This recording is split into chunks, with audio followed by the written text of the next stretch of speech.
I'm AJ Manick, and welcome to episode 8 of Dungeon Masters Inc.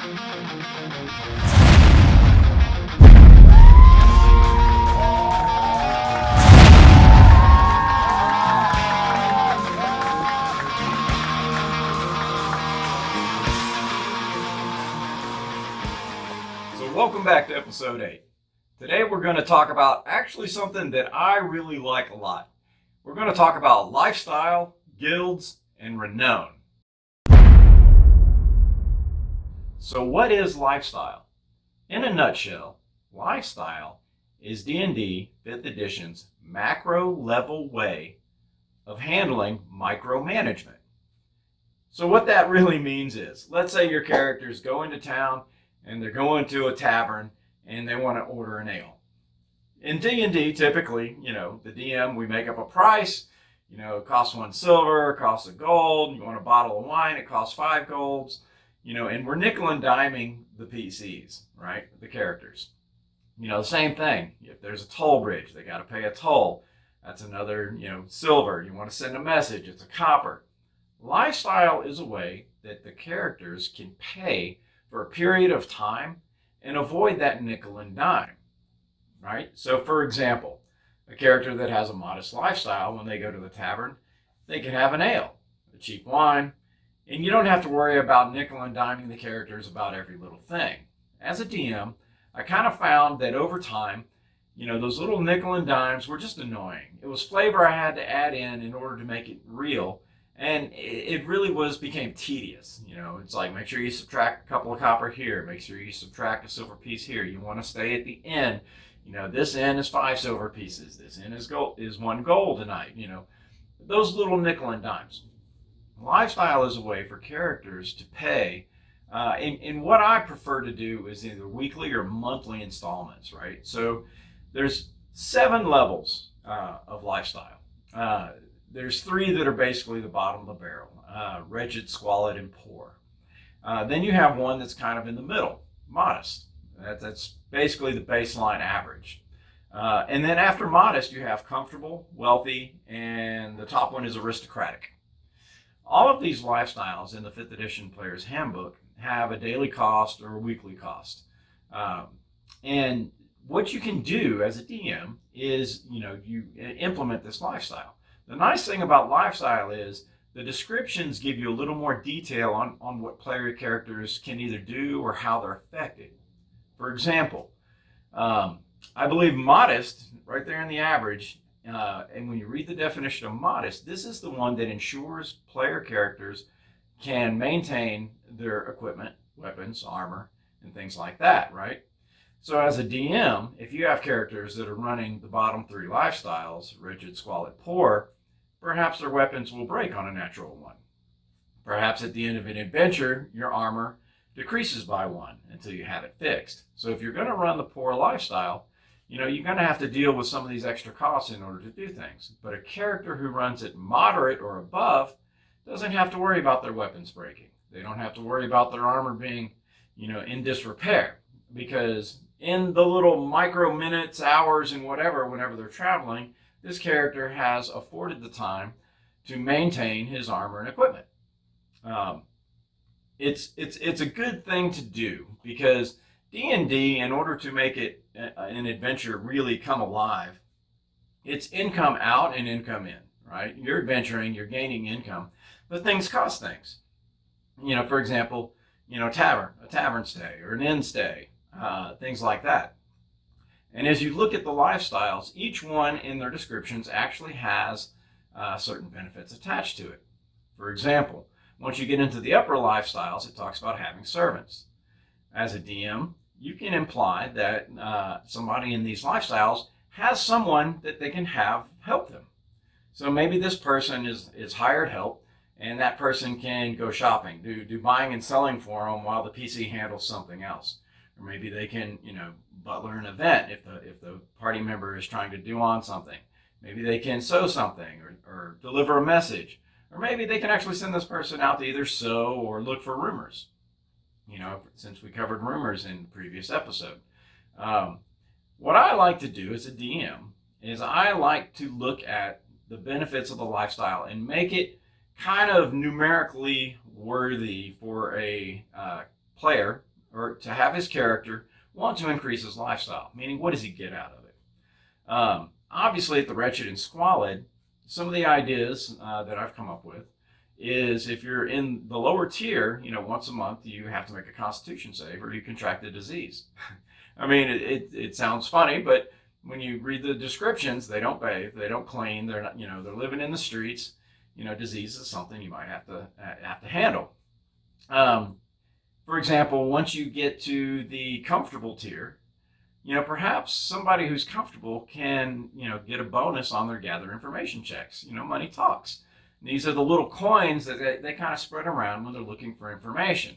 Instead of trying to nickel and dime every silver piece when they're trying to do something, you put it into the lifestyle. Now you're assuming that the character of this lifestyle is doing these little things when he's interacting and looking for information. This takes some of the nitpicking away from actual play, and meaning it speeds play up because these assumptions can be made based upon the character's lifestyle choice and whatever they're doing. I typically like to have characters do 2 weeks or a month when I call it a lifestyle payment. I'll say, make your lifestyle payment, and they'll basically plan ahead for the next 2 weeks or the next month. This is what my lifestyle setting is going to be. Furthermore, if you're designing your own world and you have inns, taverns, it can be something even funnier like brothels or, armories. You can set a lifestyle level on the tavern. Basically meaning, if you go to this tavern and the tavern's lifestyle is rated as modest and higher, then anybody with a modest and higher lifestyle doesn't get nickel and dimed in this tavern. You can set up, certain inns that are top tier. Meaning wealthy, meaning they'll cater to people and that, that kind of a thing. And it really lets the player, feel a little different. So that when one player is wealthy, another one's modest, this guy stays at this really nice inn, or the other player stays at this inn. Unless then he wants to upcharge and, nickel and dime. But it's nice. It gives your town a little bit of flavor, and it gives your city some flavor when you set these things up. So things like, toll bridges. A toll bridge can have a poor lifestyle rating or higher. So anyone at poor or higher, you don't have to worry about that silver piece or whatever it is to get across. They just get across. Anyone who's playing lower will have to pay.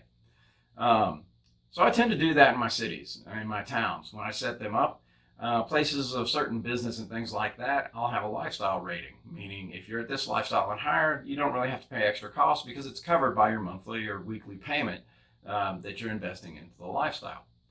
Furthermore, other benefits of lifestyle can be things like, adjustments to rumors. So if somebody of a higher lifestyle is looking for rumors, perhaps they get advantage on the rumor roll, at least the initial roll if you're using a D20 table. Perhaps they get a +1 or a +2 on their rumor roll because they're higher lifestyles. Putting in these adjustments to the lifestyles give the lifestyles a lot more than just the little paragraphs that they kind of give you in the player's handbook. They give the players some modifications. And modifications are a good thing because they become, personalized type of items to the character. And what I've seen in my campaigns is I've seen characters actually pay for other characters to increase their lifestyle because they want to become a more efficient team. One of the lifestyle adjustments I have once they hit wealthy and aristocratic is they get what's called hired help. Because if you read the paragraph, it talks about them having servants or handymen or things like that goes with it. So hired help allows them to basically kind of double up on certain efforts.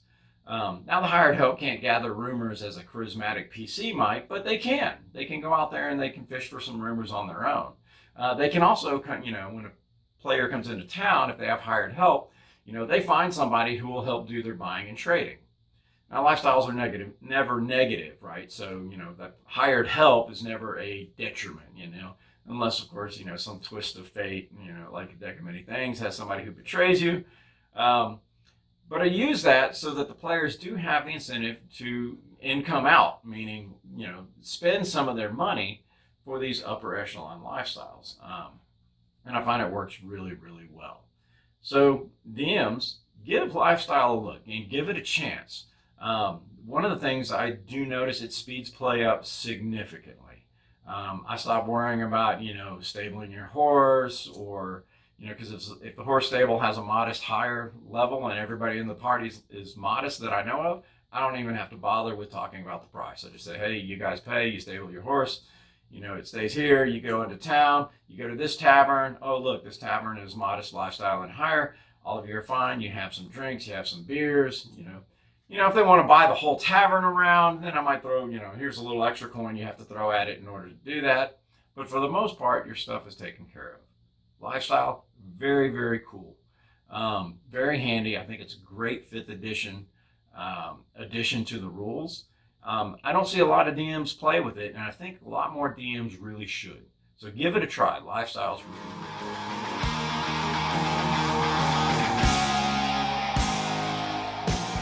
Okay, so next I want to talk about guilds. Now, guilds is something that most DMs are very familiar with. Oh, yes, you got a rogues guild. You might have a fighters guild. You have a wizards guild. But here's what I would do. I would challenge you to expand on this just a little bit and maybe rethink your organization. So guilds, the way that I like to think about guilds, are attached to one of two things. They're either attached to your class or they're attached to your background. For example, Bounty Hunters Guild, right? Instead of just having a run-of-the-mill Fighters Guild, which would be more like a soldier or militia, which is a background actually, a Bounty Hunters Guild would make a lot more sense. The inverse, you typically have rogues. Rogues have a Rogues Guild. That's one of the more common ones. Wizards have like a circle of wizards, but clerics don't really have a Clerics Guild. They have their church, right? So maybe your dwarf cleric who worships Moradin is the Church of Moradin.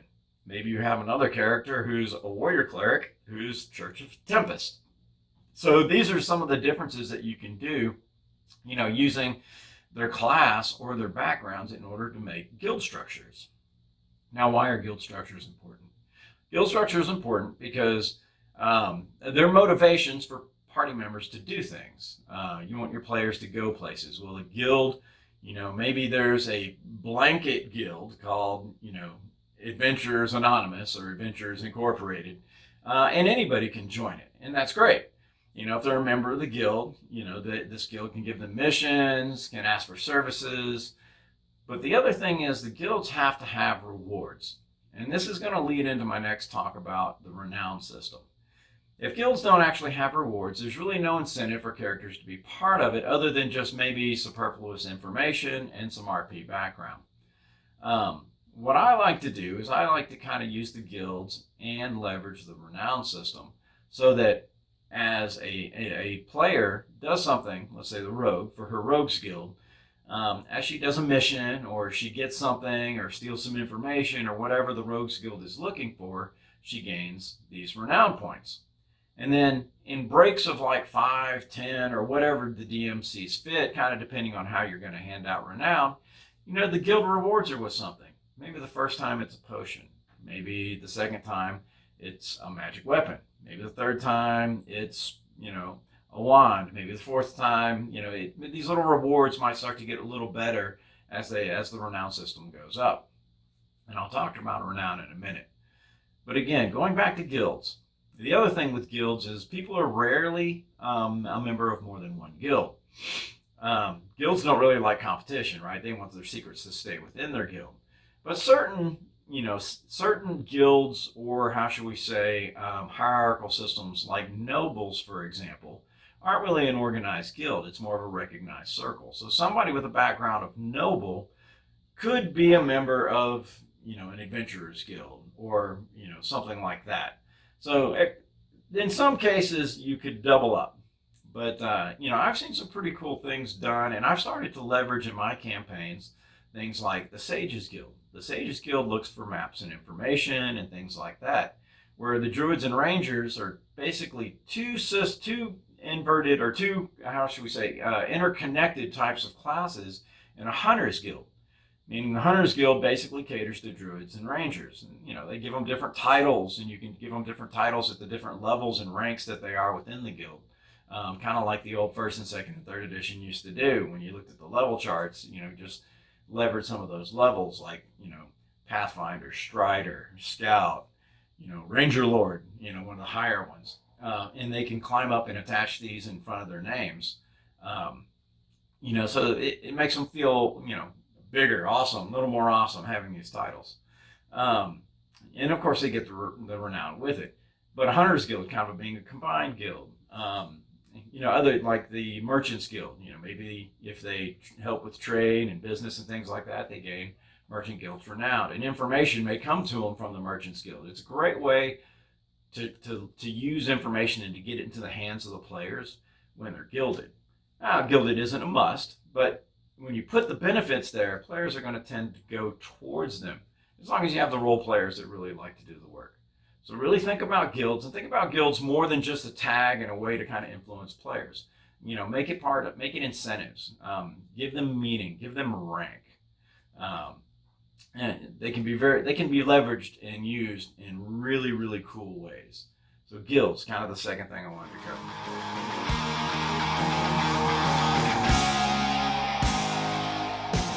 Okay, so the last thing I want to cover kind of puts a nice bow on all of this. It's renown.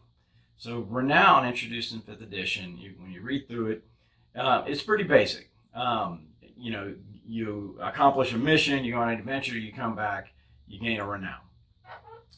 What I would do as a DM to step this up is I would make renown based on localized areas. So City 1 has a renown, and that's basically covers the city and all the little villages and towns, you know, that surround it. You know, City 2 has another renown. Basically, in this area, you can gain renown, and in this area, you can gain renown.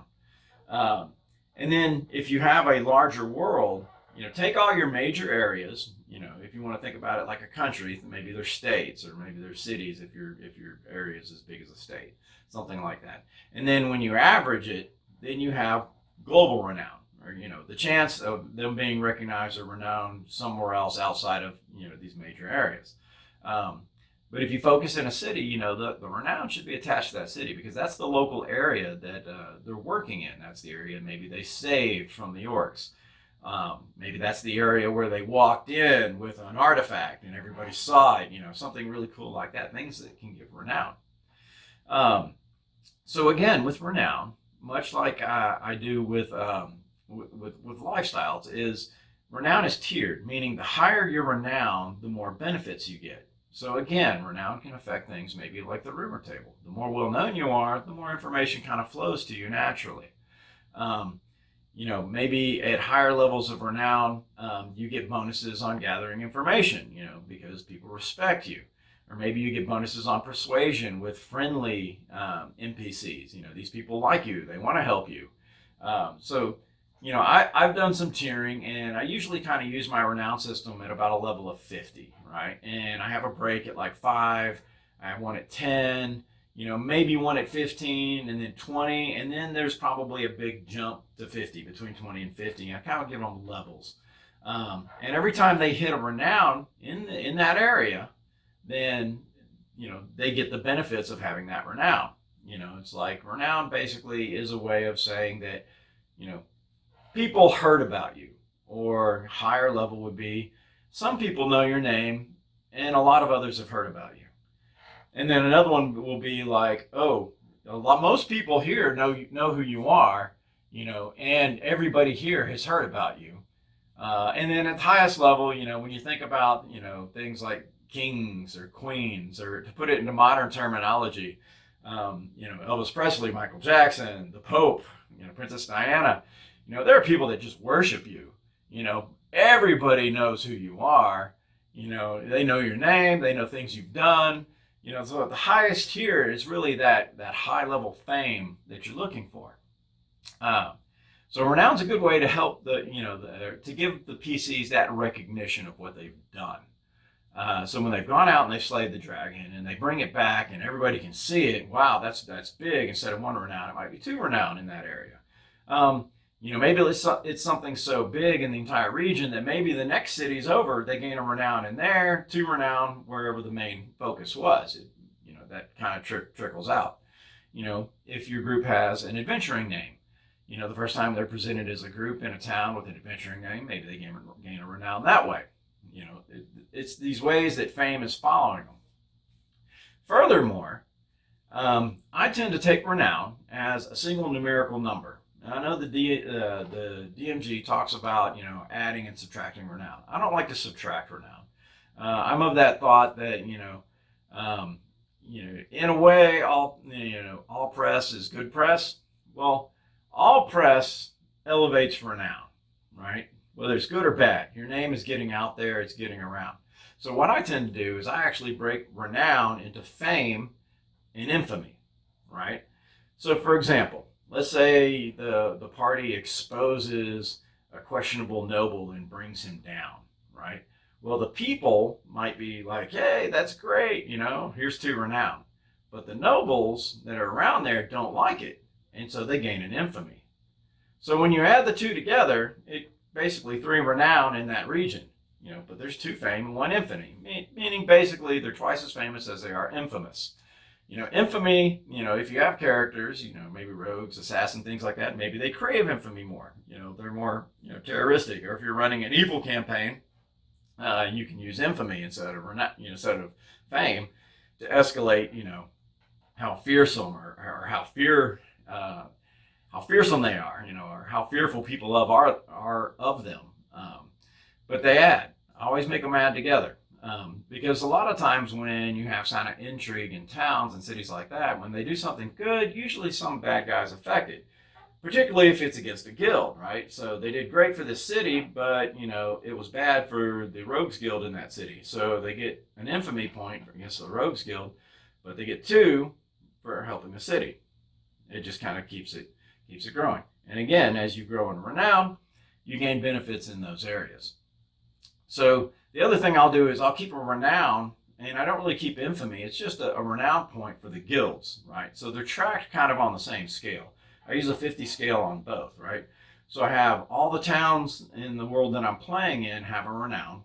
And when you average it together, it's kind of like how they're seen throughout the entire globe. So if they're off in left field and they run across somebody, I look at that average to go, have these people ever heard of these people?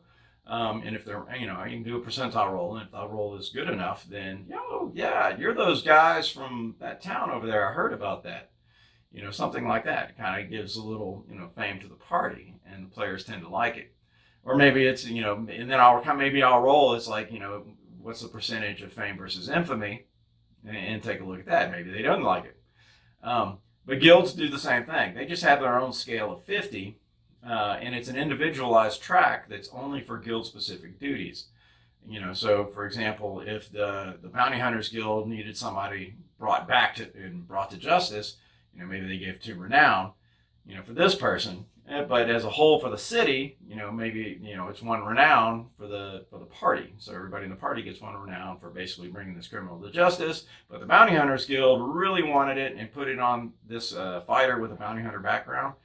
And he gets more popular within his guild, for doing that task. He's the one who succeeded.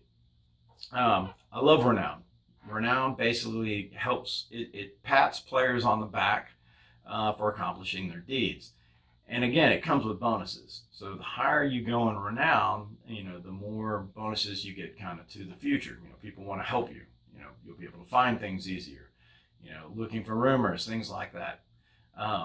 So just to kind of cover back over everything, lifestyle, guilds, renown, very intertwined, add a lot of good flavor to a campaign. So consider those, DMs, consider those very seriously. I think you'll find they're pretty easy to implement, and your players are going to really love